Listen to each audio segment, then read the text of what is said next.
Hi, friends. It's Diane, the Creative Inkster, and today is May 2025. I'm doing a backup video for the Global Inspiration Stamp Team Weekend, should we need it, and you will also see this on my YouTube channel. So this is a fun fold card that stands up on its own with a window sheet at the front. It's very cool, and I'm excited to share it with you. I'm using products from the annual catalog 2025 to 2026. Pages 42 and 43 are what I'm featuring. I'm going to use both the Pretty Florals and Sweet Blooms bundles and the Florals and Bloom Designer Series paper over here, and some Garden Green ink, as well as, no, I think that's the only ink that I'm going to be using on this one. All right, let's get started. Let's get the pieces that you need first. So this is a stand-up card that doesn't have a folded base as you would normally see. So you just need 1/4 sheet of cardstock. I'm using Garden Green, and this piece measures 4 1/4 by 5 1/2. Then I have a piece of window sheet. If you've never seen these in our catalog, they are a great little addition for making 3D projects and for a card like this. This piece also measures 4 inches by 5 1/4. I'm sorry, 4 1/4 by 5 1/2. And so it's exactly the same size as the Garden Green. Then for the back, I'm going to need a piece of basic white, which is 4 by 5 1/4. That's going to go on the back. And my patterned paper is 4 by 5 1/4 as well. For the mechanism, you're going to need a piece of basic white. Thick is probably preferred, but you could use any color. And this measures 1 1/4 inches tall by 7 1/2 inches wide, and we'll be doing some scoring on that. I have a circle here that I have on the front of my card on which I'm building the focal point. Then I have a petunia pop flower cut from the Pretty Florals dies, and then the insert piece in basic white. I've also pre-cut that. I've used adhesive sheets on the back of this thin layer. I find it works great when you're trying to work with a very detailed die cut. And then for the word, I had bloom in my original sample, and the back says where you're planted. On this one, I'm going to do a little stamping on a small piece of white, just scrap, that fits the word hello from the Sweet Blooms stamp set. And I have die cut the lovely in 2 layers. So I've got Garden Green for the matte piece at the back, and I did put adhesive sheet on it because I'm going to be adding it to the front of the window sheet. I didn't want it to slip around as I added the adhesive. And then I have a piece of the basic white, and I've die cut out the inner lovely piece that layers on top, and it also has window sheet on it first. If you've never used these, we sell them in a pack of 12 sheets that are 6 by 12, and this was one time a full pack. And you add it to your cardstock first, and then you die cut out. So you add it to the back of the cardstock, and you cut through the front side, and that will make it a sticker sheet and add the adhesive directly to it. And here are the window sheets. They come 2 sheets of 12 by 12 in a package, and I've used them for a variety of different craft items, different ways, different kind of techniques and such. All right, that'd be it for the supplies. So let's tuck this to the side. We're going to work on the mechanism and get the scoring done. So I really like to use my Simply Scored. I do use the paper trimmer with the scoring blade as well, but when I'm doing a whole length of something, I prefer to work with my Simply Scored. So with the 7 1/2 inch across the top horizontally, and it's down 1 1/4 inches, I'm going to score it at 1/2 an inch. And when I'm using cardstock, I'll use the thinner end of my stylus. There's a thin end and a thick end. The thick end's great when you're scoring through designer series paper because it's less likely to tear the paper.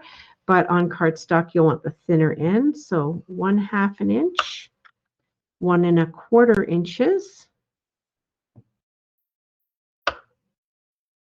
2 inches, 4 inches, 4 3/4, and 5 1/2. I'm going to go over that again. So it's scored along the 7 1/2 inch side at 1/2, 1 1/4, 2, 4, 4 3/4, 5 1/2. And that is our piece for the mechanism. So we're done with our simply scored. We can tuck that aside. Now to put the mechanism together, I'd recommend using tear and tape. It's just that much stronger for what you need. And what we're going to be creating is sort of a scissor effect. There, it looks a bit like an hourglass, although not rounded at the edges. So to create that, we have the small 1/2 inch tab on the side. That's the piece we're going to tuck underneath. And then skip over that first score line and then fold in half. And then fold here at the 2 inch. And then you're ready to fold in your little center pieces. And then you have a 2 inch piece that goes across the back. And that's what makes it a little pop-up piece. So let's go over that again. You fold the 1/2 inch side down. The next fold is up. The next fold is down, down, up, down.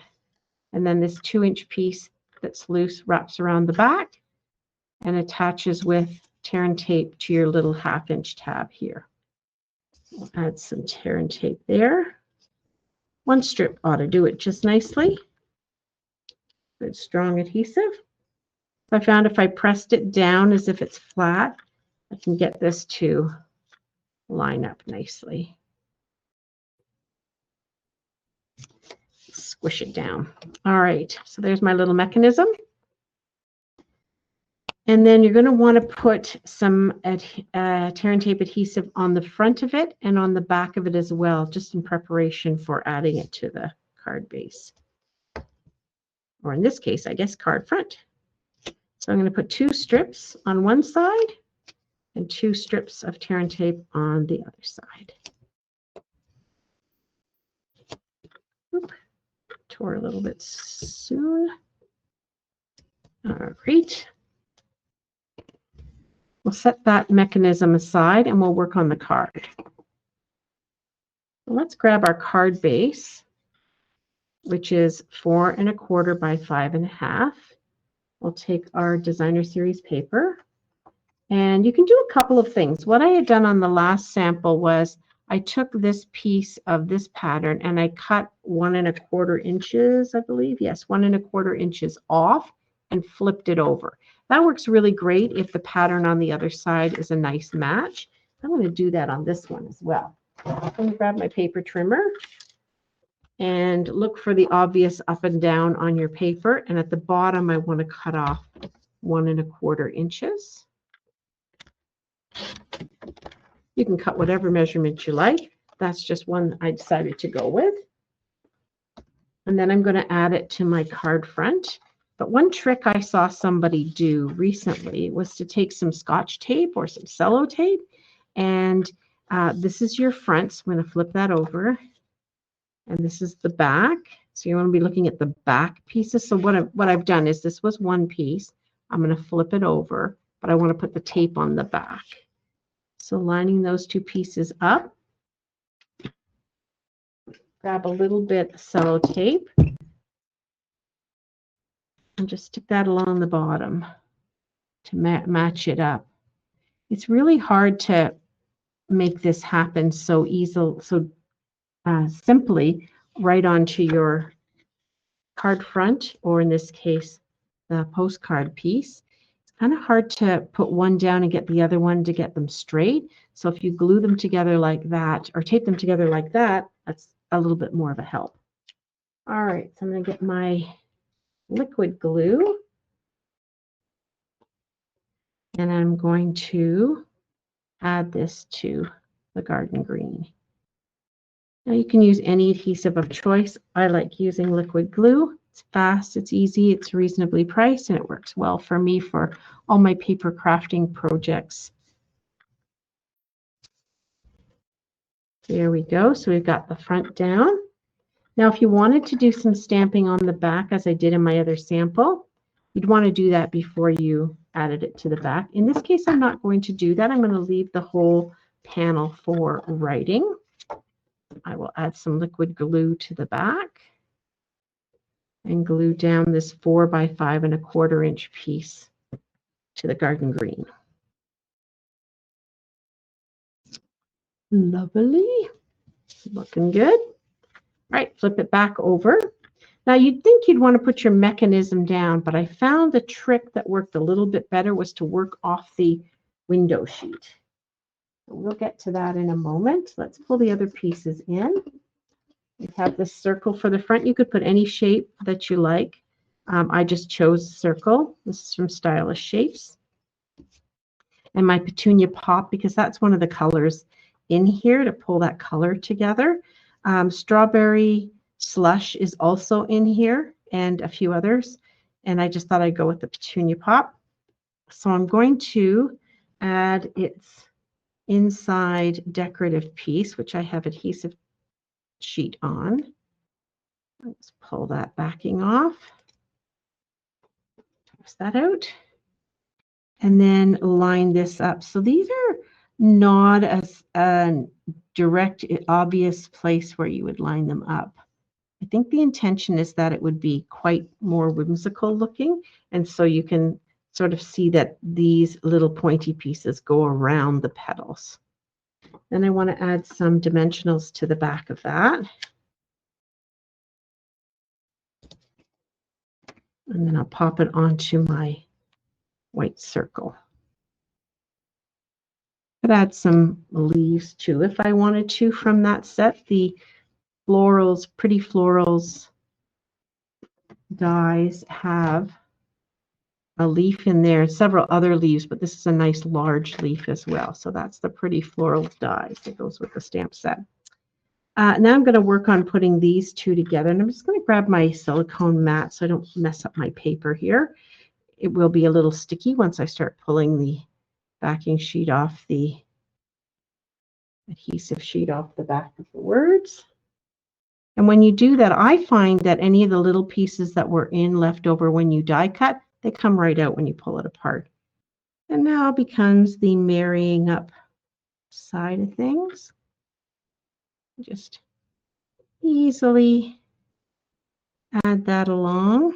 It's going to wiggle a bit. Get that into place over top so that you've got a nice matte border.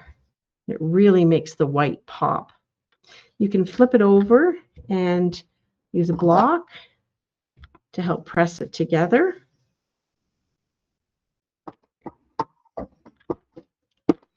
And tuck that aside.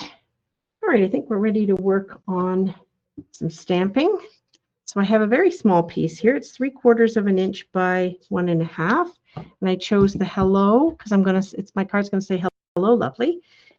And I'm going to stamp this in garden green, which goes beautifully with Timid Tiger, Darling Duckling, and Strawberry Slush as our newest in colors. 3 of the 5. I'm just going to try to center this best as I can. I love that about photopolymer stamps. It's very easy to see it. So placement is quite effortless. I'll let that just dry a second to make sure that it's not going to smudge in any way. I'm going to grab my window sheet. So you may remember I cut the window sheet to the same size as the card front, 4 1/4 by 5.5. You can kind of see it there. And we're still not ready to put that together. So it doesn't matter which side is the front, and which side's the back. I try not to get my fingerprints all over it though. And then I'm going to glue my circle down, but first I'm just going to place it here and see how it's all going to land, because I want all of this to land nicely on the window sheet. And I've got my hello. I might even want to trim my hello a little bit. I'm okay with it like that.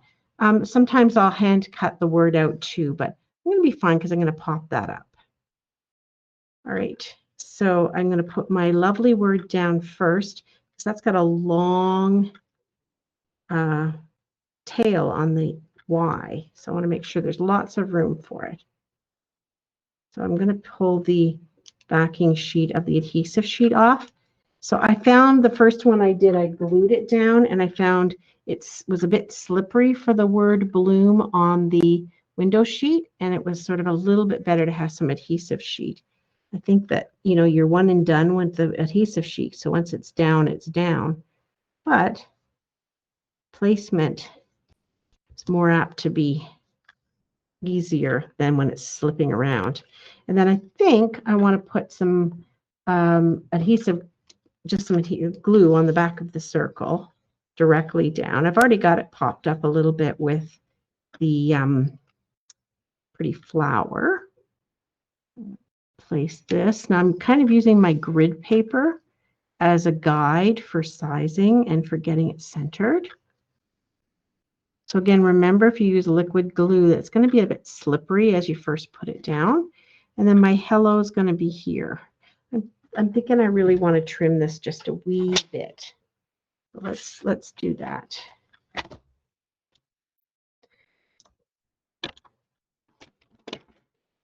You go with whatever greeting you've got.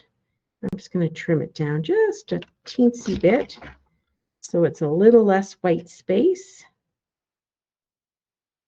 My paper trimmer, this works really well when your paper trimmer blade is nice and sharp. And then it doesn't wiggle on you. If you're really good with scissors, go for it. Another thing you can do if you find it slips when you're working, oh goodness, you can't see that. If you're working on this and you're trying to trim it down, sometimes I find that if I just start in the middle of the paper instead of at the end, push down and push up or up and down, then it doesn't tear the paper as it's going along. There we go. So now this is going to go on the front. I think I'll just put a dimensional or two on that one and give it a little bit of lift.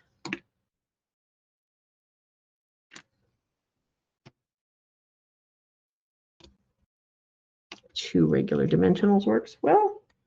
I'll stick that in the corner here. It's kind of on the circle, kind of not on the circle. All right, so now we're ready to put the mechanism on. I'm just pulling the static pieces of hair and dust that it picks up with the static electricity. I'm going to flip it over, and I want this to land within the circle so that it's hiding that glued circle down a little bit. So you want to start by putting it on the window sheet. It's a little easier to then add it to the card front. All right, so the way I wanted the back, you want to decide which side's the back. Center it on there as best you can. Press it down and then pull the backing sheets off the tear and tape. Now the moment of truth. We grab our card front, and then I found it is most easy to line it up, so almost like you're shoring it up at the bottom with your window sheet right to the bottom here. And then hold your breath and place it down. Oh, yeah, look at that. It lined up just beautifully. There we go. And so now it's standing up, which I think is a lovely way to show this off on a mantle or on a desk for your recipient. It's not too deep, but what's great is it'll fold flat for mailing. All right, that is this fun fold. I hope you've enjoyed it. I hope you enjoyed the presentations this weekend. And if you're seeing this on my YouTube channel, thank you for stopping by. My name is Diane, and I'm the Creative Inkster. Have a wonderful evening. Have a wonderful day. Bye.